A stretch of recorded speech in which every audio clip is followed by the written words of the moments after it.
Hello and welcome to the Vlogging Pod. Tonight we are joined by award-winning romance author Liz Crowe. Yay!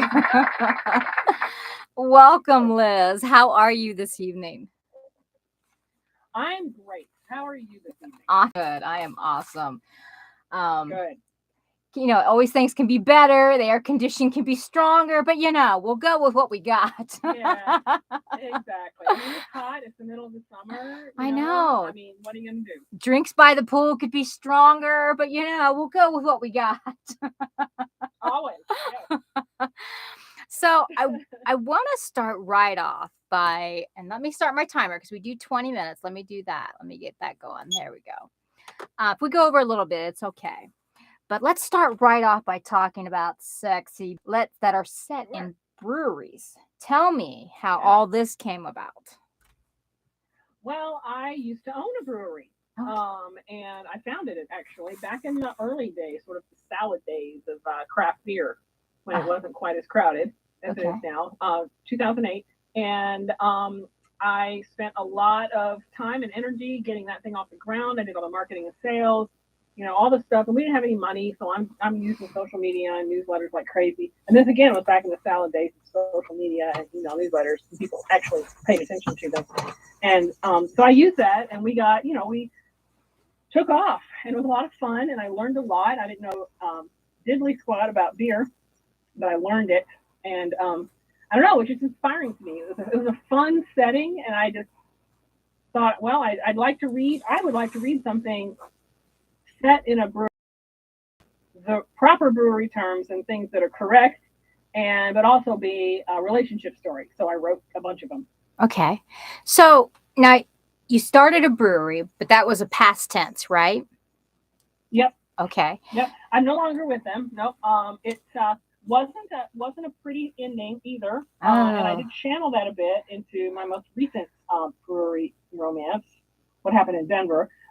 So yeah, I was with them from 15, 16. Okay. And when we parted ways at their request. Oh, wow. There you go. Yeah, it was bad. It was a bunch of dudes, and they didn't care for me being all of a sudden the face of the place, I guess. And so the brewer in particular didn't care for that. The young man, who has also since left the place. So, it was not a pretty story. And like I said, I kind of channeled some of that frustration energy into the setup for my most recent one, What Happens in Denver, which is about a woman who helped start a brewery with her husband this time. And I kind of did it that way on purpose because my two partners were men and they were not my husband. But when we broke up, it felt like a divorce. Yeah. Well, I'm all about women empowerment. So you go, girl. Yeah. And it's, and it's weird, it's funny, and it's a tangent, but there's a lot more awareness about how sexist the industry is now. Yeah. And there's a lot more, it's a lot less about, oh, it's cute, craft beer, yay. It's more about, oh yeah, so there's so many craft breweries who are run by toxic dudes. Yeah. I'm like, oh, I was 10 years a little too late for that, I guess, but there you go. Or ahead of my time. Maybe that's how. Yeah, that's how you should phrase it. I'm ahead of my time. Or you are a trendsetter. Think of it that way. I am definitely. Because I'm sure that some woman is going to come along and master that even more. So with the brewery, let's talk about a beer wench. Explain to me from some of the stuff I looked up on you. For a while, you had beer wench as your presence for online. Tell me how that went. I did, and it was my partner's idea. So I went with it, and it was a lot of fun. And I actually had a really successful beer blog that dealt with sort of charting my progress in the business from total rookie status in beer to basically expert, a cicerone. And yeah, so I called myself the Beer Wench, and that was fun. Nice. And that was their idea. Well, I kind of went with it. I hope I'm not diving into a sore issue on the beer on the brewery. No, okay. No, not at all. And I look back on that, but no, it's not. I mean, I'm past it. Okay. I'm not over it. I'll never get over it. But I'm past it. And we never get over those big impacts where as women we're not given an opportunity. I don't think you ever, you never get over that, but we overcome it and we conquer it and we do it way better. I'm just saying. Well, I'd like to think that, and but the business is still not there. The industry is still has some problems. Racism, sexism, the whole bucket. Yeah. But it was a pivotal part of my career. I learned so much, and I did make some good friends in it, and that I've kept. Which is great. All of them were women. And I've written a lot of those women into the books. Those strong women who overcame, kind of, I guess. And but yeah, Beer Wench was cool. I enjoyed being Beer Wench. My kids were the Wenchlings their whole high school lives. I would refer to them that way. And I was a minor celebrity, I think, in my tiny little town. Right. With that, people would come to the brewery because they wanted to meet the Beer Wench, and so I was there a lot. And I sacrificed a lot to make that place successful. And like I said, I was finally able to channel that into my most recent book. I wasn't really able to write about it because I just couldn't go there yet. Right. But I did. And this book, this What Happens in Denver book, has been absolutely one of my best-selling books so far. Nice. See, you turned something negative into something very strong and positive, which basically, I'm going to be a little sexist myself, but as women, we seem to do. Just saying. We do, though. Nothing against. What's your option, right. Well, nothing against men. I don't want to men bash, but I mean, I can only speak about my own sex. I can only speak what I know for myself, and I know that usually for me, when I am pushed against something or someone tells me I cannot do something, that is when I'm like, oh, don't tell me what I can or cannot do, Right. So, yeah. So I feel that. Yep. So yeah, the Beer Wench she was fun, and she had her own like T-shirts and stuff, Right. But as part of the pushing me out thing that they did, or instigated by this young man brewer, was to make that all of a sudden be, we would never. That's sexist. That's terrible. We would never. And I'm like, this was your idea, but okay. Right. So they basically did a partnership squeeze on me. They wanted me to pony up money, and I never agreed to do money. My investment was my time. Right. Without a paycheck. Well, so, yeah. Your work isn't just about the breweries. I mean, you have such a vast amount of books to your name. I mean, since your brewery time. I mean, the brewery might be an instigator and pushed you to something a little bit more, well, let's just say, I'm just gonna put this out there, more profitable. Because no, without a doubt. I mean, because looking at you on Amazon and everywhere else that you're posted, I mean, come on, they are probably wishing they had kept you. So tell me about how many we're up to right now as far as the books, because they are vast. They are. I counted, and it is 37, I think, 37. Total. That are available in some form or another. Total books I've written, though, is closer to 60. A lot of stuff has been pulled because it was just garbage, and I recognize that now. And then I've got several things that I'm working on, still. But yeah, right now it's about 37, I think, and that's between regular ebooks and Radish writing, that outlet. Yeah. And some other stuff. So yeah. Huh. Radish. Now tell me what Radish is. Oh, you don't know? Radish is cool. Radish is a reading app. Okay. It's one of those pay by the chapter deals. Oh, all right. Okay. Yeah. So you pay coins and you buy coins. It's one of the earlier iterations of that. There's a bazillion of them now. Now Amazon has a little bit of that. Vellum. I actually have two out there on that. So yeah. Yeah, same thing. Oh, cool. Same concept. Nice. Yeah, and Radish was kind of Radish was like really, I think, the first one to do it. And you had to apply, you had to like submit something to get accepted and yada yada. Once you're in, you can do whatever you want on there. So I've got like a whole bunch of stuff on there, kind of just things that I may have submitted around and didn't have any luck with, or didn't feel like it fit with anything else I was doing, And I have pulled a bunch of stuff from there too, to polish up and change and republish in a more traditional way. So nice. Well, I'm just making notes right over here. Here's So, another platform, and it's one of the reasons I'm not doing vellum because I've already right, got radish. You know what I mean? I right. just don't feel like I need to spread it that thin. Well, and I'm sure that people, once they've seen your books, are looking you up on all kinds of medium. So I don't, you know what I mean? I don't question that at all because Yeah. you are extremely successful in what you're doing. You have an intense collection of books under your name to choose from. However, for the moment, let's take a trip back in time, if you would, with me, and let's talk about Sure. Tulip Princess, a one night stand Ooh. series. I believe, Mm-hmm. I believe this is the first in the series. Tell me if I'm correct. Nope. Okay, it's not. It's not. Okay, Nope. what number is that it one? is. Let's see. Gosh, let me think. So, Turkish Delight is the first one, Okay. and then Blue Cruise, and then Tulip Princess. Okay. Those were fun. Those were some of the earliest books I ever got published.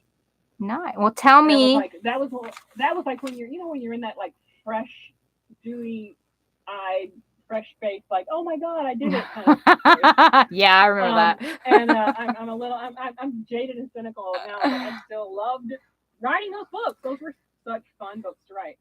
Those are the times when you say, "But my mom likes it." Yeah. Yeah. Those early. Yeah. My mom does not like anything. So Okay, I got you. But too much sex. Too much sex. But though I remember, yeah. So Tulip Princess. So I lived in Istanbul for a couple years, and I tend to write things that I know. I feel more comfortable doing that, I think. Okay. And so I used my experiences, and that's an incredible city. I tried to capture that a little bit by making kind of fish out of water stories. Every book in that series has a expat person and a Turkish person in a relationship. So the first two are an American person and a Turkish person, and then the Tulip Princess is actually a Turkish person and a Greek expat. So. All right. Yeah. When you say I typically like to write what I know, you write some pretty hot romances. So I do. Okay. All right. So I let myself do my imagination. Yeah. Well, I mean, I write what I know. I guess a better way to say it is I've set books in places I know. Okay. I don't. You know what I mean? And I've been a lot of places, luckily for me. Like I haven't even touched. I lived in Japan. I lived in England. I've been all over. But I lived. I grew up in Kentucky. I went to the University of Louisville, so I just released a book about the Kentucky Derby, which I've mentioned a lot of times.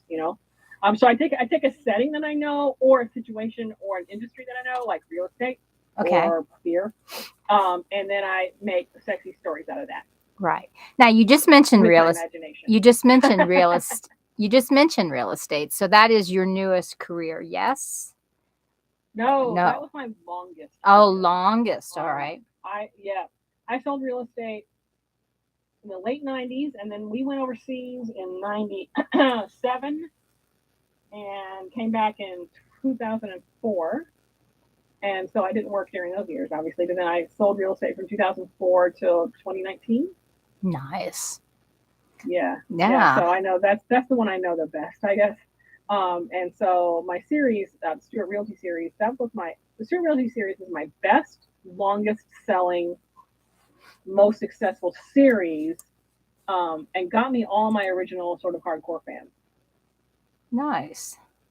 Yeah. And so I've recently revamped it. I've been putting some energy into it. I'm adding to it. And I rejiggered some of it. I went back and revised them, cleaned them up, kind of modernized them because they're old. I mean, I guess by book standards, they're old. They came out in starting in 2011, I guess. Okay.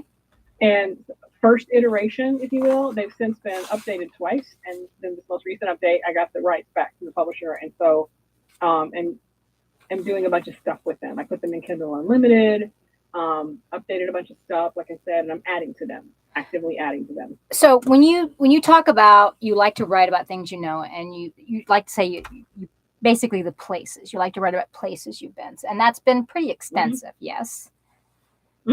Okay, so tell me what is the place that comes to the mind the quickest, that is the most colorful that you choose to write about? What is the one that you can think of right off the top of your head? Istanbul. Istanbul. Now, why is that? Yeah. It's an amazing city, and it's almost hard to describe. Like even when you're as a tourist there, it's overwhelming. And my experience of it was different in that I lived there, right? And I had 3 kids, and I had to get them to school, and I had to shop for groceries, and I had to, function, live my life, right? Which is a different way of experiencing it. And so I got to make some friends who were natives, and they showed me the city, right? And it's just I'm a sucker for history, and you can't get much more historical a city than Istanbul. No. Because it has gone through so many, it was Roman Empire, it was, the Ottoman Empire, and it's just got literally layer upon layer. Like there's a place you can go. This is in one of my books. The Cistern. It's a tourist place, but it's legit old cistern where they built it. The Ottomans built it up by kind of roaming around in the countryside of Turkey and just finding random broken down temples and stuff. Early times, and using those things to prop up this cistern, this underground container of water, right? Right. And so in it, there's like a head of a goddess, like that you see on a statue. I mean, it's just crazy, And I'm that's my catnip. I love history. I love all that kind of stuff. It sounds like I've never written and that's funny. I don't write historical romance. I think for a reason, just because I don't want to. I don't know. I feel like I'm better at contemporary stuff, but I do love history. And Istanbul is. I would used to say to people, you get up in the morning, and we lived on the European side, because I don't know if you know, Istanbul straddles 2 continents. Okay. The city, right? Because the Bosphorus Straits divide Asia and Europe. Most of Turkey is in Asia, but part of it is in Europe, because part of Istanbul is in Europe, the oldest part of Istanbul. Okay. And we lived on the European side. Which is just teeming with people, and just an amazing. And you'd get up in the morning, and I would think, okay, which day is it? It's going to be one of those horrible, frustrating Istanbul days, or is it going to be one of those magical, incredible? I can't believe I get to live here Istanbul days, because I toggled between those 2 things. Nice. Because it could be so frustrating and incredible all at the same time. Well, I can see where you could pull a lot from that for your books.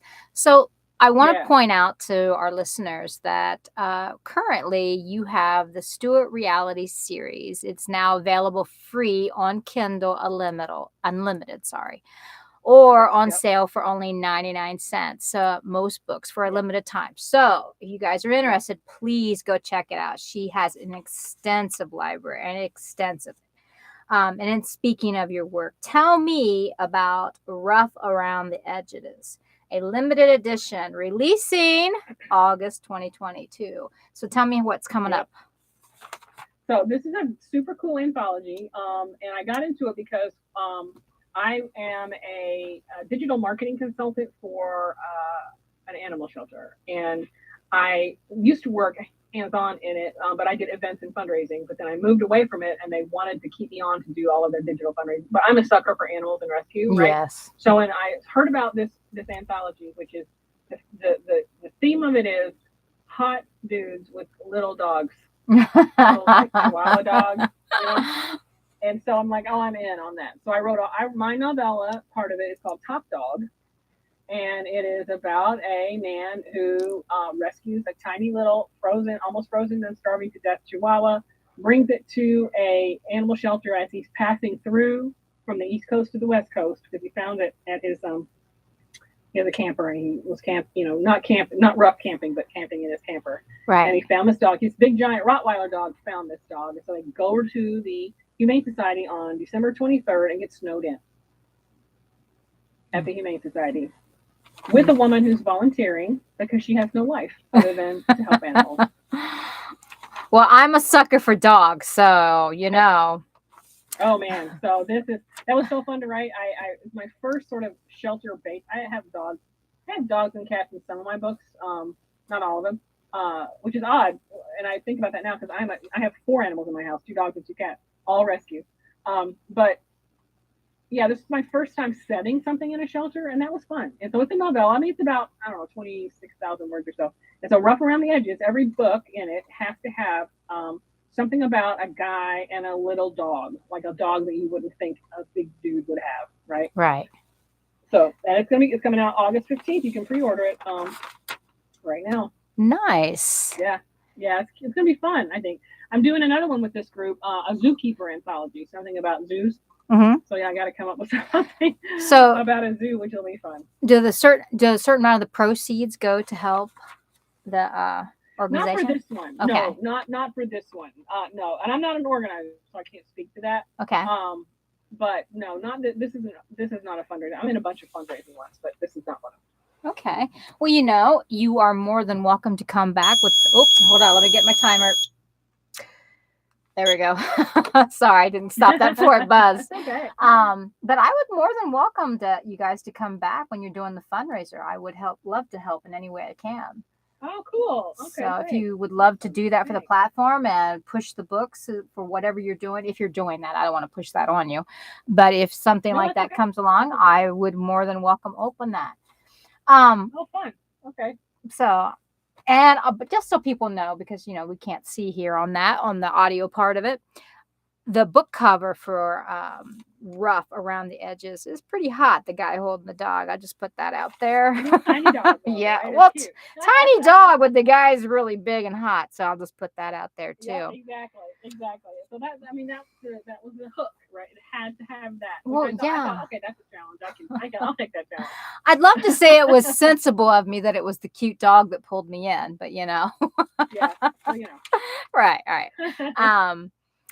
For my last question tonight, with such an incredible life at your fingertips and everything that you have done and accomplished, which has been vast, probably more than we even talked about here on the program tonight, I want to hear what's going to be next. What's coming next for you? What's coming next right now is I'm adding to the Stewart Realty series. I'm adding a couple of sort of affiliated novels, like they won't affect the timeline. Like the books that you see online, books 1 through 8, are kind of straight through the origin trilogy, and then all the stories that are about the friends and family affiliated with the sort of anchor couple, if you will. Uh-huh. But I'm adding affiliate stories because I just have some other stories I want to tell about people in real estate. So I've got those. One of them is called Appraised, and it's going to be a freebie to my newsletter subscribers. And so I'm getting that all formatted and ready to go. But it's a full-length novel. It's 50,000 words, contemporary romance. And then it's got a follow-up. It's kind of a duet, these two. So I'm going to finish those up. They're already written, but I'm polishing them both. Once that's done, I've got a couple of novellas that I'm going to put out for this series. This is one of those series that I had an author, and I were talking about this once. Do you ever write a world that you just can't stop writing in? I'm like, yeah, that would be the Stewart Realty series. Right. I just can't stop, right? I just live in this world. You know what I mean? I just love it. And so I came up with a whole series of, I call them deleted scenes. Uh-huh. And for a while when I was actively promoting its release, back when I was actually still doing the brewery stuff, I don't know how I did all this. Don't ask me. I don't know. But I was writing all these deleted scenes and feeding them to just fans, like throwing them out there on my fan page and whatever. And so I pulled them all back in, and I'm like, all right, I'm going to do something with these. So I'm going to flesh some of those out, so to speak, into novellas and do that. But then in 2024, I have a couple of books. I've got a thriller novel that I have written 100%, about 100,000 words, kind of a sexy thriller, not a romantic suspense. It's not a romance, but it's a pretty kind of an erotic thriller, if you will. Okay. That I'm working with a manuscript developer on it, and I hope to get that out. I'll be querying that. I want to see if I can't find an agent or somebody for that part. And then I've got this fun. What Happens in Denver has been so popular with people. And I think it's because I wrote it in first person as chick lit, kind of funny, humorous, self-deprecating, from her perspective, only like a typical rom-com. Most rom-coms, by definition, only have one point of view. And I usually write contemporary romance back and forth, right, his and hers. Mm-hmm. And I'm fine with that. But I rewrote this one as a chick lit, and it's been super successful, and I'm finding a lot of new readers with it. So I'm going to write another fish out of water story, kind of like it, because that's what this one is. like someone who's picked up and plopped down in a totally new to them situation, and then as kind of defines romance as a side bonus, as a side bonus of their personal growth, let's say. Nice. It seems like you got your hands full then. Yeah, always. Can't stop, won't stop. I am having surgery on Tuesday, and so Oh my on gosh. backside for about 6 weeks. Oh, So I'm like, okay, look at all that writing time. Look at that. Well, you will be writing a lot. I want to thank you so much, Liz, for being on with us tonight. Of course. Thanks for having me. Sorry for the glitch. Oh, no, you're fine. I'd love to have you back, especially if you do choose to do the fundraiser. Not that you have to. I'm just saying, if you do, I'd love to have you back in either capacity because you are enchanting. Okay. And I think we didn't even dive nearly. I mean, we should actually pick one area that you've lived in for once for a 20-minute broadcast, so we could dive deeper. Talk about Japan. I could talk to you about Japan for a while. Well, yeah, that's what. Maybe we should do that. I'm booking for next year now. I've been booked this year for a couple of months now, but I would love to have you back. Truly, you are. I'd happily come back. I would love wonderful. Then let's work on something like that. I want to thank you so much for being on tonight. Thank you so much, my audience. I have to tell you, we have over 27 people on Wisdom right now listening to you. We have over 6 in the room, and I'm not quite sure on the YouTube side.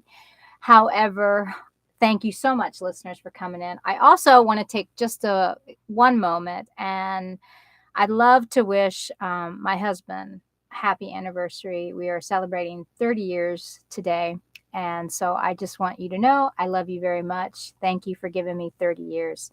Until next time, everyone, bye-bye for now. Bye-bye.